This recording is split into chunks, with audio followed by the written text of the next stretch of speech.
Souleymane ñu ngi lay nuyu di la ziar mbaa yaa ngi ci jàmm. maa ngi ci jàmm maa ngi lay fay soxna Naata di nuyu El Hadj Malick Ibou Chérif suñu mbokk yi nekk ci régie bi ak suñu mbokk téléspectateurs yi. merci beaucoup Souleymane alors xew-xew bi jamono ji yëpp ci sous-région bi mooy Niger situation ba fa am jamono ji ba ñu nar faa yónnee ay takk der certainement li fa am dina am ay jafe-jafe wala boog ay njeexital ci wàllum koom fii ci Sénégal yooyu yan lay doon et puis tout d'abord yan genre jokkalante la Sénégal am ak Niger ci wàllu koom déjà. waaw jokkalante yi bu nekkee dañ ko natt ci échanges commerciaux yi. de façon directe. waaw direct. weccante jënd ak jaay. wax dëgg yàlla néew na lool. daanaka boo jëlee suñuy importation yi maa ngi vérifier sànq statistique ANSD yi ci commerce extérieur Sénégal. li ñuy importer du Niger c'est quasiment nul.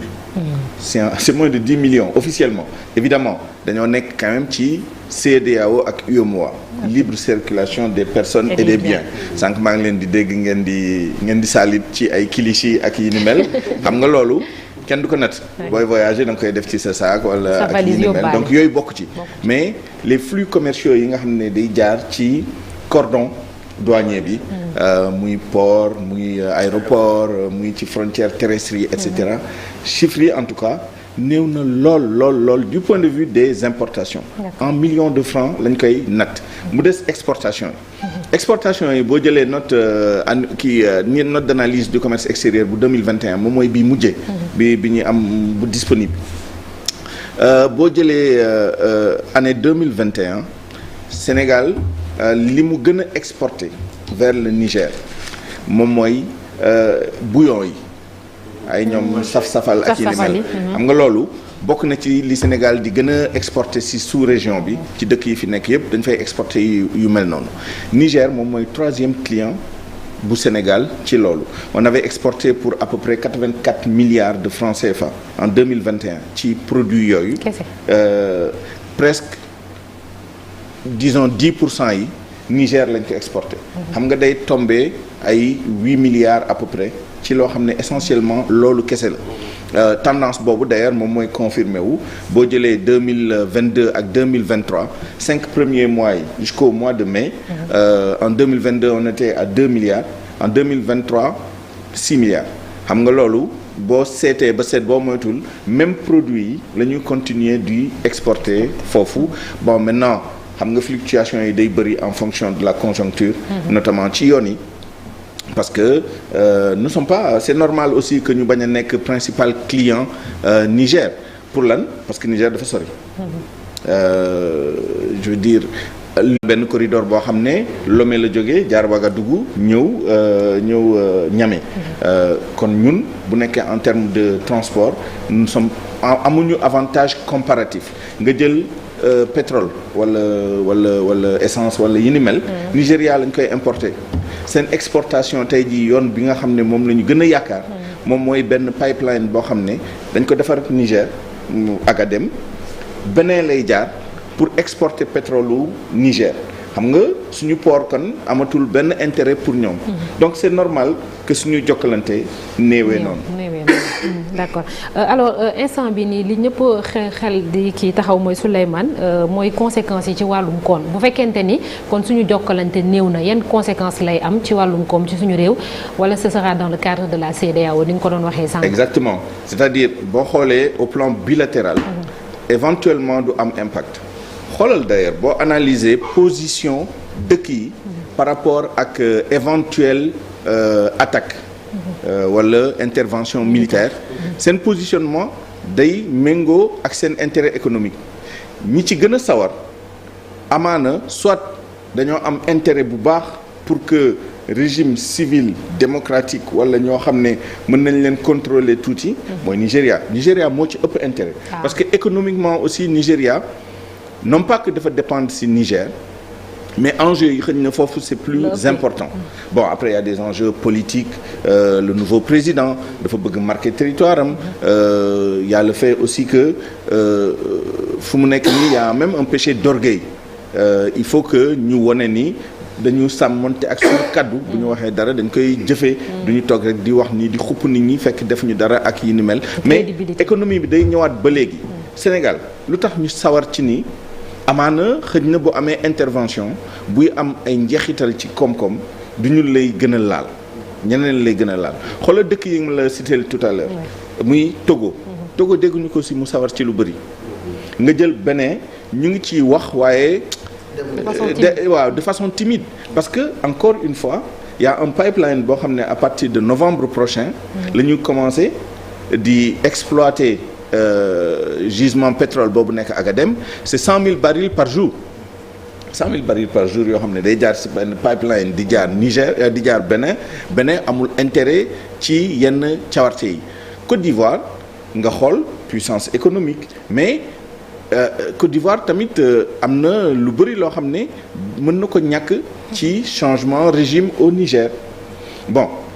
évidemment c'est pas que le commerce wala yu mel noonu parce qu'il y a le port d'Abidjan ak yi ni mel mais c'est surtout que bon Côte d'Ivoire enjeu bi c'est très important au plan financier au plan économique au plan monétaire c'est la première puissance de la sous-région en termes économiques je parle de l'UEMOA zone CFA et même au niveau de la CEDEAO boo génnee Niger boo dee Nigéria ak Ghana ba Côte d'Ivoire moo ci topp. alors gis nañu aussi Souleymane ni doomu Sénégal yi yeewoo foofu di fa daan seen doole bëri nañu ñu ci bëri sax fi mu ne ñu ngi xalaat nu ñuy def ba ñibbisi boo ñëwee aussi au Sénégal communauté bu Niger bi bëri nañ fi trop ñu ci bëri ñu ngi yëngu ci wàllu jaay yàpp ak yeneen i mbir yu nga xamante ni ñu ngi ciy yëngu loolu yi tamit dina indi gàllankoor ci li ñuy tuddee la CEDEAO des peuples. absolument non seulement la CEDEAO des peuples mais. danger la pour les communautés respectives yi nekk ci dëkk yi parce que dès que xeex armée dugg muy intervention militaire muy interposition muy force de paix ak ni ñu ko mënti tuddee xarma yàlla day dox diggante population yi donc sénégalais yi nga xam ne ñu ngi nekk au Niger évidemment bu Sénégal bokkee ci intervention militaire bi nga xam ne moom la ñu mëbët nii nigériens yi yeneen ñi gët lañ leen di xoolee nigériens yi nekk fii tamit amaana sénégalais yi fii lay ce sera moindre ici parce que yow yaay bokk ci ñii di attaquer mais perception bi dina changer bu changé wul suñu ay gët dina changer si ñoom seen i gët ñi nga xam ne ñoo nekk nigériens yi nekk fii de toute façon lu mel noonu bu amee li ci gën a bëri gis ngeen tendance bi sénégalais yi nekk foofu ils vont avoir des craintes pour seen bakkan donc dañu bëgg ñibbisi bàyyi fa liggéey bàyyi fa seen ay investissement ak yi ni mel nigériens yi nekk fii tamit mais encore une fois boo xoolee zone yi ñu intervenir yi secteur d'activité yi ñu investir yi di nga gis ñenn évidemment par exemple dans le secteur de la télécommunication gis nañ d'ailleurs bu ngeen remarqué keroog bu mu amee problème bi amoon na benn délégation boo xam ne waa Sonatel la bu nekkoon Niamey ñu bloqué leen foofu bon évidemment li ñuy wax sànq en termes d'échange c'était les marchandises les biens mais les services sont là transport bi mu ngi dox diggante bi am na ñuy jógee Niger di jël bus di ñëw waxuma la bus kese waaye même avion loolu ay échange de services la mais ça va dans les deux sens am na ay transport service de transport yoo xam ne day jóge fii di dem ay services financiers yoo xam ne day jóge fii di dem foofu ay jóge foofu di ñëw fii mais ba tey boo ko nattee par rapport ak potentiel bi nga xam ne waroon na mën a am egguñu ci potentiel boobu wax dëgg yàlla lu néew la donc effectivement le risque majeur moom mooy que ni libre circulation des personnes moom mooy am gàllankoor nit ñi dinañ delluwaat seen dëkk intégration bi nga xam ne moom la ñi indi woon communauté yooyu bëggoon amaana au lieu que mu yokku ci liñ ko yaakaaree woon fu mu nekk nii day gën a wàññeeku. mooy li ma doon wax sànq moom mooy essentiellement des produits voilà alimentaires les produits là les bouillons ak yi ni mel. Chérif sa micro bi daa fay. ci loolu daal xam naa ni am na loo xam ne ñun daf fiy jóge di dem foofu. bon en termes de biens marchandises et cetera en termes de services bien naturellement dina am yeneen yoo xam ne da ciy dugg mais honnêtement entre le Sénégal et le Niger te spécialistes yi ñi nga xam ne ñu ngi ci loolu xam nañ ni on est loin du potentiel c'est pas que dafa amul dara lu ñu mën a jëflante c'est que état yi seen bopp évidemment Sénégal ubbi na ambassade à Niamey lu yàggul trop Niger aussi am na fi ambassade loolu mën na faciliter waaye ba tey potentiel bi ñu war a am pour échange ñun bu ñu exporter foofu par exemple mënul nekk des produits par exemple alimentaires c'est trop loin les produits pondéreux ciment par exemple ciment mënoo ko déplacer sur des milliers de kilomètres dafa sori non et puis ciment dafa diis lu muy consommer li ngay consommer pour transporter ko voilà pourquoi les cimenteries dañ leen di teg toujours pas loin des marchés yooyu ñuy tuddee les produits pondéreux mu ngi mel ni suñu phosphate bi boo ko jëlee bëgg ko yóbbu xam nga interland la amul port xanaa ay port sec waaye amuñu débouché ci géej fleuve la ñu am te fleuve boobu eggul fii ce qui fait que mënoo ko transporter par les voies les plus économiques muy voie maritime kenn du utiliser avion pour transporter ay produits pondéreux lu mel ni ay minerais wala affaire yu mel noonu donc suñu jëflante mënul sori ci yenn yi ñun avantage comparatif yi ñu am yi nga xam ne dañ koy exporter soit ñoom ñu ngi koy produire lu mel ni wurus bi prochainement ñu yokk bu baax a baax seen production pétrole donc soxlawuñ ñu bu ñu soxla woon loolu tamit Nigéria lañ koy jëlee ak feneen donc xëy na yeneen la ñu war a xool les produits culturels artisanat bi par exemple on sait que il y a quelque chose am na ay produits artisanaux yu jóge Niger di ñëw fii en termes de cuir en termes de même produits artistiques les croix d'Agadez mais xam nga loolu c'est pas très significatif moom mooy millions yu ma la doon wax yi dugg biir Sénégal jaar par la voie normale ñun ñi suñu bopp produits alimentaires par exemple d'abord ñun doylewuñu ñu ngi exporter mais as néew lu mel ni les fruits et légumes et cetera mais jëmul Niamey parce que encore une fois produits yooyu transport bi sur des longues distances da yàqu ce qui fait que bon évidemment les légumes et certains fruits par avion lañ koy transporter mais pourquoi le Niger va importer des choses yoo xam ne ñoom seen bopp dañ koy produire parce que aussi c'est un pays agricole 40% de leur PIB c'est l'agriculture 73% de leur population ci agriculture la ñuy yëngu donc du ci yooyu lañ ñu soxla ce qui fait que franchement xanaa ay services kon daal ci wàllu koom-koom bariwul koom-koom suñu jëflante bëriwul dara avec le Niger ça ne veut pas dire qu'il y a rien à faire il faut être créatif il faut voir yan part de marché le Sénégal mën a gagner au Niger en termes de services notamment en termes de service wala yenn investissement yi parce que dañoo nekk ci quand même zone économique boo xam ne am nañ liberté dugg génn et cetera service financier du ma ci dugg parce que effectivement xam nga dëkk yi dañu kii ay obligations souveraines et cetera suñu banques yi dañuy jënd ay obligations nigériennes et cetera mais c'est pas ça l'essentiel ça c'est pas l'économie réelle l'économie réelle moom mooy jëflante marchandises yi ak yi ni mel foofu moom vraiment néew na lool loo xam ne dañ koy jëflante ak Niger ce qui fait que situation actuelle bi Sénégal amul lu mu ci gagné amul lu mu ci ñàkk. mais moo ciy gën a ñàkk Niger wala. ndax éventuellement parce que effectivement secteur privé bi ak li nga doon wax sànq. exactement le peu d'exportation yi ñuy def foofu. évidemment c'est pas beaucoup par rapport ak ñun li ñuy exporter yëpp. c'est très peu de choses c'est moins de 3%. Donc bu ñu ko ñàkkoon tey jii. mën nañ ko dabu feneen le problème c'est pas ça le problème c'est que il faut nga am benn lecture géopolitique et géostratégique c'est pas directement suñu relation économique et commerciale ak Niger mooy problème bi suñu relation économique ak commerciale ak ñeneen partie prenante ci affaire bi mooy Nigeria mooy Côte d'Ivoire c'est-à-dire est-ce que Sénégal tey jii am na marge de manœuvre pour que lu mel nii bu amee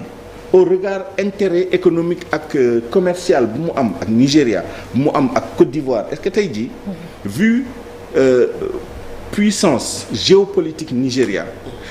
mën na sumb dara ci sous-région bi yaakaar ci Sénégal d'autant plus que day jàpp ni am na cadre juridique boo xam ne CEDEAO moo leen ko may Sénégal bañ ko topp foofu la Sénégal di am pertement c'est-à-dire bu toogoon xalaat ni Nigeria dinañu mere ci ni sumb na li ñuy toll ñun topp ñu ci foofu nag ngay gis impact bi. Il y a aussi le Mali qui soutient le donc. et le Burkina. gis nga yooyu yëpp ci géostratégie bi lay dugg. donc da ngay xool li ngay gagner ak li ngay perte ak nan ngay jongler entre les deux jongler bi nag mooy lan moom mooy par exemple ku sañu te nangu. ku sañ a bañ sañ a nangu. ku sañ a bañ sañ te bañ sañ a nangu. waaw donc tey munoo bañal Nigéria. sumb lu ñu toll yaakaar ci Sénégal xëj na Sénégal mënu ko tànqamlu léegi lan mooy variable yi moom mooy ci communication bi nan nga ciy sóoboo am na ñoo xam ne nan nañ dem mais doo leen ci dégg Bénin par exemple apparemment ils vont y aller mais doo leen ci dégg ci coow li parce que enjeu yi pour ñoom c'est économique et cetera donc loolu variable la beneen variable bi moom mooy ñaata nit ngay yónnee ak ban niveau d'implication ngay am ci opération yi loolu tamit variable la parce que il faut nga xool sa intérêt ak Nigéria sa intérêt ak Côte d'Ivoire au plan économique mais il faut nga xool aussi sa intérêt ak Mali parce que Mali ñun ñooy seen port d'entrée ñun ñooy seen buntu ci àdduna bi essentiel li ñu doon importer ay carburant hydrocarbures fii lay jaar une bonne partie seen ay importation de biens marchandises ci port bi lay jaar suñuy jëflante ak ñoom côté service muy transport bi et cetera c'est très très important donc il faut nga trouver le juste milieu mais encore une fois tey jii conséquences économiques engagement Sénégal ci benn intervention militaire duñ ko natt directement ci les gains et les pertes par rapport ak suñu jëflante ak Niger il faut nga yaatal ko xool suñu gain ak suñu ay pertes par rapport ak Nigéria mi nga xam ne mooy tête de pont opération bi suñu gain ak suñu ay pertes ak Côte d'Ivoire bi nga xam ne moom mooy 40% du PIB de l'UEMOA suñu gain ak suñu perte ak yeneen i dëkk yoo xam ne dañuy jëflante moom pas seulement le Mali d'ailleurs le Burkina Faso ak ñeneen ñi nga xam ne dañoo bokk ci sous-région bi am fi dayoo am fi taxawaay ci koom-koom te nga xam ne loo mënti def rek mën na am njeexital ci seeni ay diggante waaye da ngay xool géopolitique loolu la da ngay xool les gains et les pertes nga jéem a am gain net boo xoolee li ngay ñàkk ak li ngay am yàlla na fekk li ngay am moo ëpp li ngay ñàkk donc loolu mooy déterminer le positionnement de nos pays mais évidemment wax dëgg yàlla intervention militaire dafa baaxul sax ci sous-région bi au total parce que day yokk insécurité day wàññi day yàq trajectoire de développement bi nga xam ne moom la Niger jël Niger daaw ils ont fait la meilleure croissance économique de l'UEMOA et même de la CEDEAO, l'une des meilleures en Afrique, si ce n'est la meilleure en Afrique. Ah oui. 11% lañ def 11%. On espère que ren ils vont faire 13%. Avec commencement exploitation exportation seen pétrole Agadem bi di jaar Bénin on considère que 5 prochaines années yi di ñëw xëy na du toll ci niveau yooyu mais en moyenne ils vont faire plus de 8% de taux de croissance nga indil leen intervention militaire indil leen instabilité yokk seeni parce que fu guerre am dépense militaire yokku impact sur la vie sociale yokku indi instabilité ak yi ni mel day nërmel économie réew bi nga xam ne moom lay dal te day nërmeel aussi suñu économie sous région bi yëpp parce que Nigéria boobu daf ciy def xaalis dégg ngeen président Côte d'Ivoire nee na bataillon lay yónnee entre 850 et 1000 personnes te def nañ provision budgétaire pour que dara bañ leen manqué xam nga 850 à 1000 personnes nga yóbbu leen en OPEX te yaakaaroo xaalis bi xëj na ñu ngi yaakaar France joxe yeneen kii moo tax ñu sollicité ay Union africaine ak ay et cetera mais moom provisionné na déjà ci budget xaalis boo xam ne pour opération militaire la te xaalis boobu mënoon na dugg feneen évidemment il faut pas être naïf il faut pas être romantique les choses ne sont pas aussi simples ñoom ci seen bopp xaalis boobu ñu ngi koy nattee ci ni amaana dinañ ko dugal waaye buñ ko deful li ñu perte ci koom-koom bu nekkee dañoo bàyyi statu quo bi nu mu mel nii xëj na mooy ëpp donc ce sont des choses relativement compliquées à gérer moo tax suñu njiit yi kenn mënu leen ñee parce que lu ñu dund tous les jours c'est des choix toujours très difficiles. gis naa aussi soxna na les artisans là ñu ngi yëglu aussi parce que boo xoolee foire yu bëri sous région bi daanaka ñoo fay ëpp. donc bu instabilité bu amee aussi ñoom forcément ils vont le sentir. Absolument. Merci beaucoup merci Ibou jërëjëf Souleymane dañuy jàll ci ponk bu mujj ci Infos Matin muy suñu gan ñu dalal ko. am na benn programme novateur.